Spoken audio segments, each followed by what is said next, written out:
So you spoke of your wife in one of the as you were talking.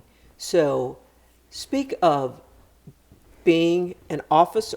So did you marry as an enlisted and then transition to an officer? Because $94 as an enlisted, I'm sure, was kind of challenging. But speak of Yeah. becoming married and then becoming a father and being in the military and juggling your ministry as a husband, your ministry as a father, and your ministry to the military, sir. Well, I mentioned that I was going to a Christian college, studying Greek and biblical studies and what you want to study when you're getting ready for ministry. And as often happened in my life, I ran out of money. And so I took a semester off and went to the University of Wisconsin, which was just a lot cheaper and than a private university. And there I picked up core courses and stuff. But at the end of that summer, I was planning on going back to a Christian college. I really needed that. But I'd been saving every penny I had. And my roommate from when I was in the Christian college called me. He had been invited to sing at a lot of places. He is to this day an awesome singer. And these people wanted him to come and sing. The thing is, they wanted him to preach too. Well, he is and still is a terrible preacher. And he knows it. And he called me and he said, Cecil, they want me to preach. Can you come with me this summer and go from church to church? And I'll do all the singing, but then you do the preaching.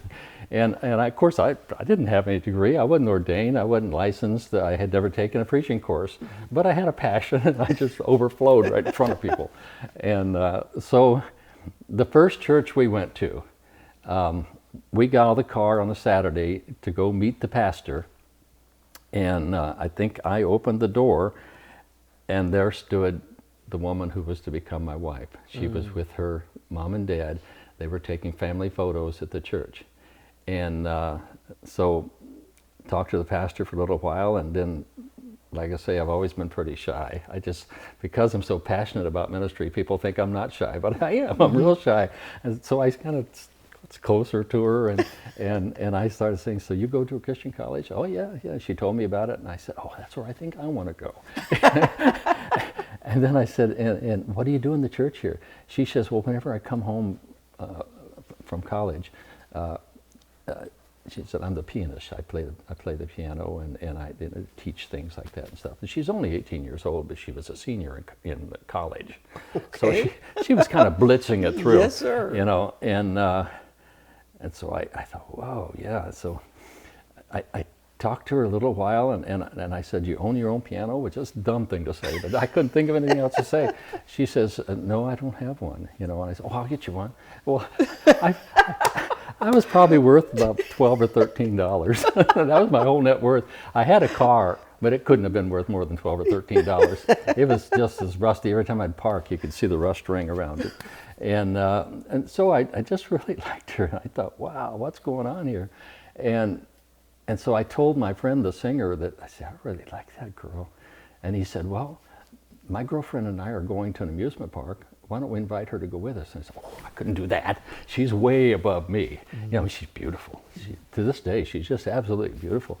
And he said, oh, come on, Cecil, come on. So he kept prodding me for a few days. And so then I called her on the phone, hello. And I said, my friend Dennis and his girlfriend are going to this amusement park, and I was wondering if maybe you'd like to go along, and you and I could sit by each other, or something like that. And she made it so easy for me. She said, oh, I'd love to. And long story short, 9 days later we were engaged. Wow. And how could it go that quick? Well, it's because we both saw the love of God in the other person. I've often asked her, Jan, why would you go out with me? I was living in my car. I just trying to make it, trying to make it. Why would you even go out with me, let alone consider being my wife? And she said, Cecil, our hearts were the same. And I, oh yeah, Wow. Jan, you're right. And so we went to college. We were in college together, unmarried, for a year, and she was doing really well in college, and I thought, boy, I'm going to beat her. I'm going to do better than she does in college. And there came a point where I realized I couldn't beat her. So I thought, okay, I got to marry her. That's a little bit of a laugh, but it's sort of true. You know, but anyway, we got married right after our junior year, and so we were married our entire senior year. We've now been married, well, last summer was our 50th wedding anniversary. Congratulations. Thank you. Thank you. And so how do you do it? Well, number one, you never forget what you said when you stood at the altar and you made a promise to one another, but a promise in front of God. Yes. And you realize you live in a fallen world, so things aren't going to go perfectly. But we really love each other, and we've always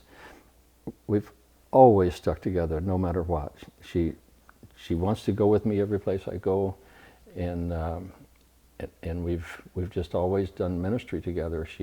She's always been a teacher, so she's taught Sunday school and women's groups, all that kind of stuff, and she plays piano and organ. And back Sergeant Crockett, he said, Cecil, now when you find a wife, find one that sings alto and plays piano.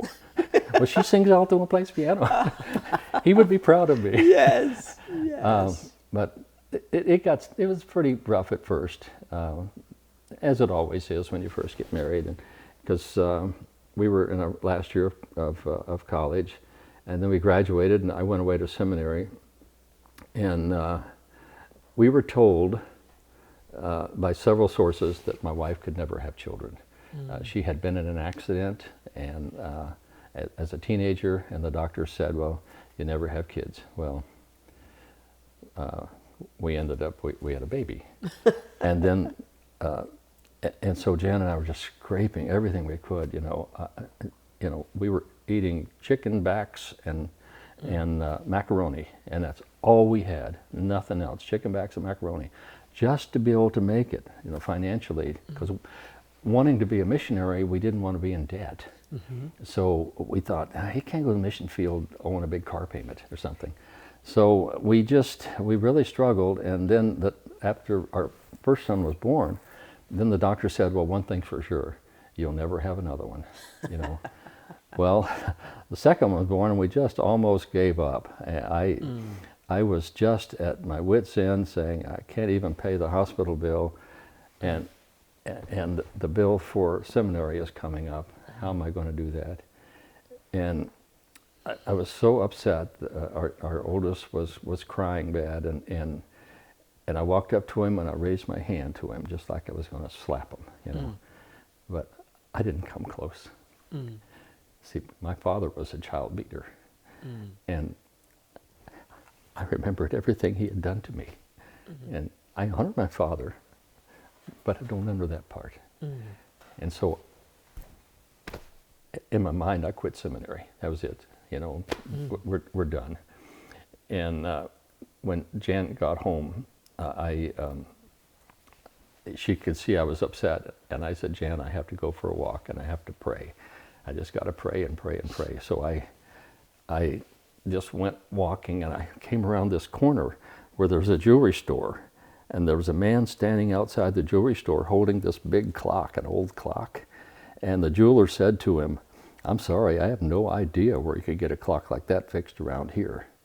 And it was as though God was speaking to me.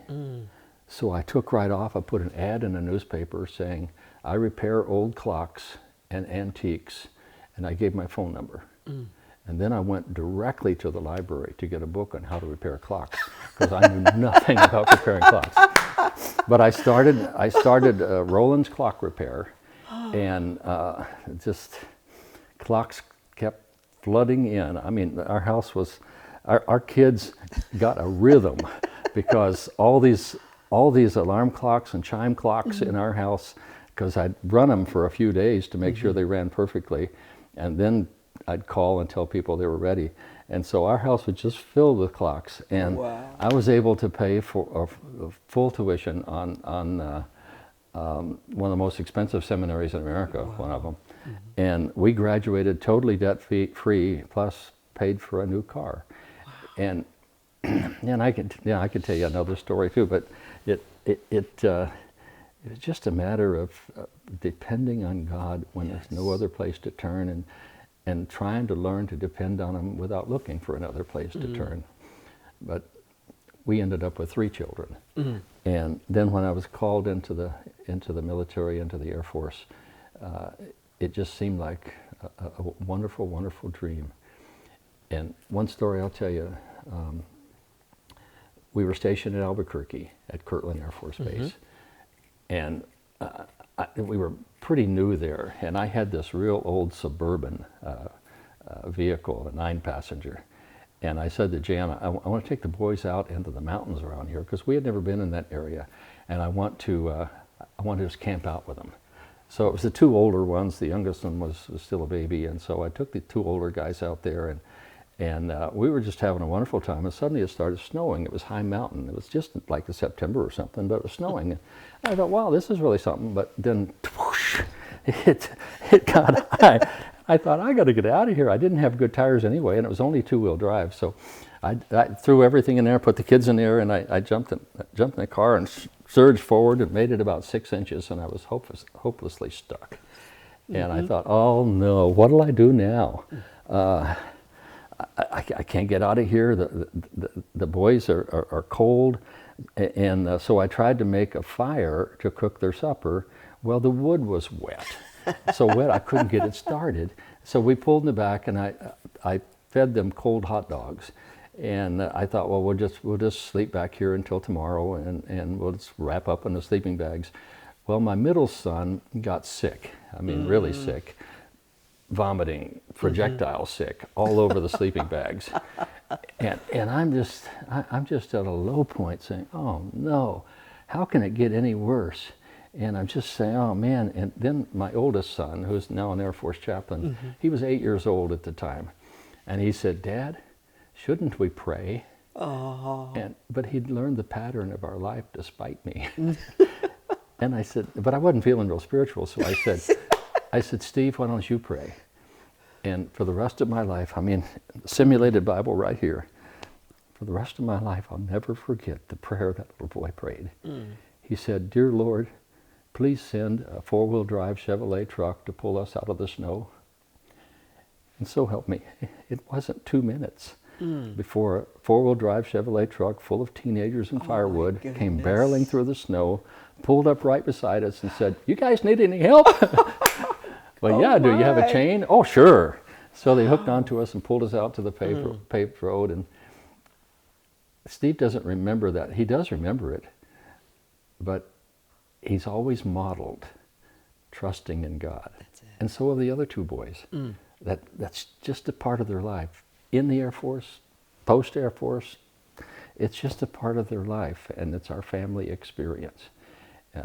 We stick together because God poured a whole lot of Holy Spirit glue on our family, knowing that we needed it, because I was gone so often, and I came home grieving so often over something that I did or had to say or saw,